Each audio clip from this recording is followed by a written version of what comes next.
प्रधानमंत्री के रूप में लगभग 12 वर्षों का कार्यकाल, उसके पहले गुजरात के चीफ मिनिस्टर के रूप में, head of the Gujarat state, इसके रूप में पहले ऐसे वह व्यक्ति बने हैं।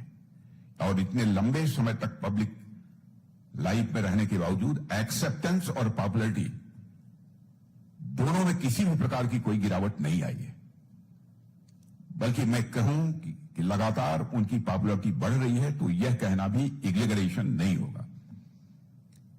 क्योंकि आप देख रहे हैं चुनाव दर चुनाव जो होते जा रहे हैं, बराबर हमारी पार्टी को कामयाबी हासिल होती जा रही है। और लंबे समय तक जब भी कोई गवर्नमेंट काम करती है, स्वाभाविक रूप से एक मेजर फैक्टर होता है एंटी इनकम्बेंसी का। लेकिन मुझे लगता है कि मोदी जी के मामले में एंटी इनकम्बेंसी का यह फैक्टर इररिलेवेंट हो गया है, क्योंकि कई जो ग्लोबल सर्वे हुए हैं, इन ग्लोबल सर्वेज में भी एक ऑर्गेनाइजेशन का नाम लेना चाहूंगा जिसका नाम है मॉर्निंग कंसल्ट सर्वे। इसके हिसाब से प्रधानमंत्री नरेंद्र मोदी लगातार दुनिया के सबसे लोकप्रिय नेता बने हुए हैं। यह हम सब भारतवासियों के लिए गौरव का विषय है। यह मैं मानता हूं कि यह कोई छोटी उपलब्धि नहीं है, बड़ी उपलब्धि है। और इतने लंबे समय तक सत्ता में रहने के बावजूद आज तक न प्राइम मिनिस्टर के ऊपर और न किसी मिनिस्टर के ऊपर कोई भी करप्शन का एक भी आरोप नहीं लग पाया है। आपने देखा होगा कि सामान्यतः लंबे समय तक कोई गवर्नमेंट काम करती है तो उसके ऊपर साल 2 साल के अंदर ही कोई न कोई करप्शन के एलिगेशंस लग जाते हैं। कुछ ऐसे भी लोग होते हैं, करप्शन के चार्जेस प्रूव हो जाते हैं, उनको जेल की भी हवा खानी पड़ती है, फिर भी वो त्यागपत्र नहीं देते हैं। लेकिन यहां तो नौबत ही नहीं आई कि कोई करप्शन का आरोप किसी के ऊपर लगे। और मैं समझता हूं कि बार बार किसी नेता का चुनाव जीतना, बार बार किसी राजनीतिक पार्टी का लगातार चुनाव जीतना,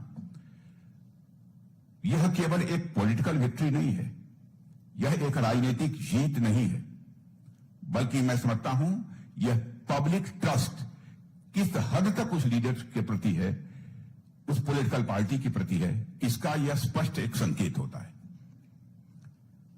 और इस दृष्टि से यदि मैं कहूं कि हमारे प्रधानमंत्री मोदी जी विश्व के एक असाधारण नेता बन गए हैं, जिन पर कि सर्वाधिक जनता का भरोसा और विश्वास लंबे समय तक हेड ऑफ द स्टेट रहने के बावजूद भी आज कायम है, ऐसा बिरले ही देखने को मिलता है।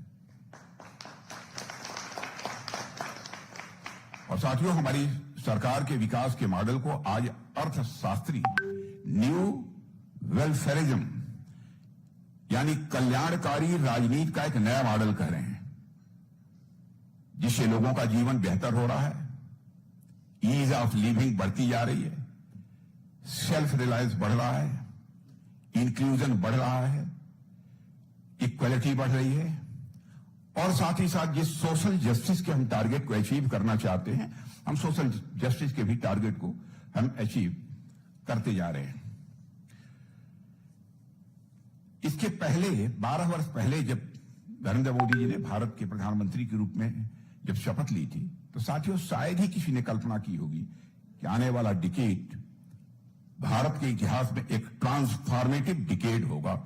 संभवतः इसकी कभी कल्पना भी नहीं की होगी लोगों ने, क्योंकि उसके पहले की जो भी गवर्नमेंट रहती थी, उनका जो कार्यकाल रहता था, गवर्नमेंट रहती थी 10 साल, 5 साल, 15 साल लोग गवर्नमेंट चलाते थे, चले जाते थे, लेकिन जनता की जिस परिवर्तन की अपेक्षा रहती थी, उस प्रकार का परिवर्तन नहीं हो पाता था। लेकिन आज 12 वर्षों के अंदर जो एक ट्रांसफॉर्मेशन हुआ है, उस आधार पर हमारे देश की जनता को भी पक्का यह विश्वास हो गया है कि भारत दुनिया के कुछ देशों की तरह अब डेवलप्ड नेशन बनकर रहेगा, विकसित भारत बनकर रहेगा। दुनिया की कोई ताकत अब भारत को रोक नहीं सकती, यह लोगों को विश्वास हो गया है। और मैं समझता हूं यह परिवर्तन उस भारत का है जो पहले बड़े से बड़े अवसरों को खो देता था और आज आपत्ति का काल हो, आपदा का काल हो, विपरीत परिस्थितियां हो, फिर भी आज का भारत उन विपरीत परिस्थितियों में अवसर ढूंढ लेता है। यह पहले के भारत में और आज के भारत में अंतर है। और मैं समझता हूं कि यह परिवर्तन उस भारत का है जो जिसे दुनिया कभी एक सॉफ्ट स्टेट के रूप में देखती थी, और आज उसी भारत को हमारे और आपके भारत को दुनिया समाधान देने वाली एक शक्ति के रूप में देखती है। पहले के भारत में और आज के भारत में अंतर है। और साथियों, आज का भारत बिल्कुल अलग है। सेमीकंडक्टर की चर्चा भी एम्बेसडर कर रहे थे यहां पर। सेमीकंडक्टर के क्षेत्र में भारत तेजी से बढ़ रहा है। मैं समझता हूं सेमीकंडक्टर के क्षेत्र में काम करने वाले लोगों को इस बात की जानकारी होगी। और प्रधानमंत्री ने एक वादा किया था कि 2025 के अंत तक made in India semiconductor chip बाजार में आ जाएगी।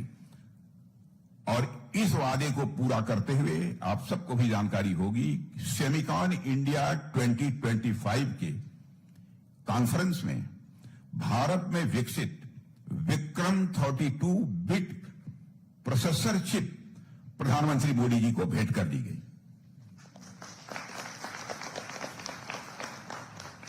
और मैं मानता हूं कि केवल टेक्नोलॉजिकल एडवांसमेंट की कहानी नहीं है, यह उस नए भारत की कहानी है जिसने ठान लिया है कि अब भारत कोई अवसर किसी भी सूरत में खोएगा नहीं, बल्कि जो भी अवसर मिलेगा उस अवसर को सुनहरे भविष्य में बदल कर रखेगा।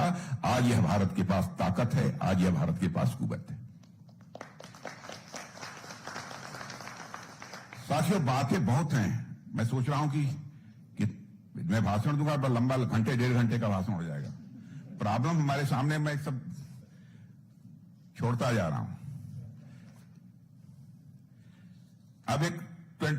अब इसको मैं वैसे ही बोलता, लेकिन इसको इसलिए रखा हूं कि मैं बोलने लगूंगा तो घंटा, 1.5 घंटा, 2 घंटे भी लग जाएंगे और आपको भी प्रॉब्लम होगी। आप कहेंगे कि इतनी दूर से आके हम कहां मुसीबत में फंस गए। और आपको मालूम है कि 2014 में ही हमारे प्रधानमंत्री ने मेक इन इंडिया का मंत्र दिया था, आप सबको जानकारी है।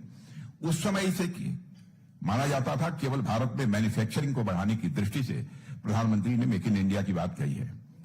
लेकिन आज केवल भारत के रहने वाले लोग ही नहीं, दुनिया के लोग यह महसूस कर रहे हैं, भारत जो अपने सामने विकसित भारत, डेवलप्ड नेशन बनने का जो संकल्प रखा है, उस संकल्प को पूरा करने की दिशा में यह एक मेजर स्टेप है, एक बहुत बड़ा कदम है।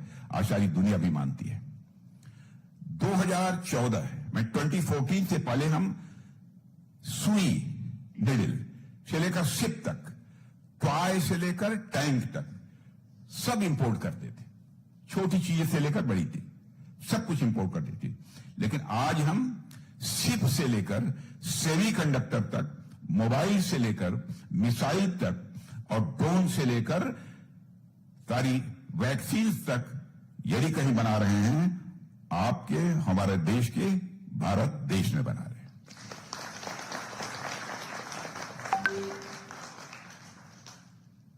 और इन सब सारे संदर्भों में भारत तो आगे बढ़ ही रहा है, लेकिन भारत कमजोर भारत इस मामले में भी नहीं है। समझिए, इस मामले में भी भारत अब कमजोर भारत नहीं है। नहीं समझे? समझ गए?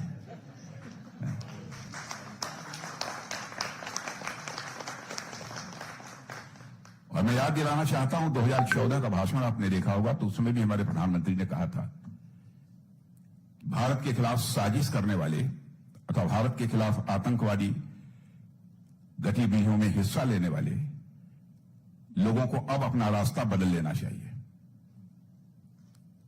क्योंकि भारत अब पहले का भारत नहीं है। भारत को यदि कोई छेड़ेगा तो भारत उसे छोड़ेगा नहीं। यह भारत है। और आपने देखा ही होगा उसके पहले के बालाकोट और कौन कौन सी स्ट्राइक हुई है, सारी स्ट्राइक की मैं चर्चा नहीं करना चाहता। इधर ऑपरेशन सिंदूर, ऑपरेशन सिंदूर में हमारे सेना के जवानों ने करिश्मा किया है मेरे बहनों भाइयों। बहुत सारे लोगों ने बीच में कंफ्यूजन फैलाने की कोशिश की, क्योंकि इमेजरी नहीं आई थी उस समय। सारी इमेजरी हम लोगों के पास रखी है, क्या क्या किया है हमारे सेना के जवानों ने। यहां पर बहुत डिटेल में जाकर उसकी चर्चा करने का कोई औचित्य नहीं है। कभी कल्पना की जा सकती है दुनिया के किसी देश का कुछ लोग आएंगे और धर्म पूछकर लोगों की हत्या कर देंगे? इसे भारत किसी भी सूरत में बर्दाश्त नहीं करेगा।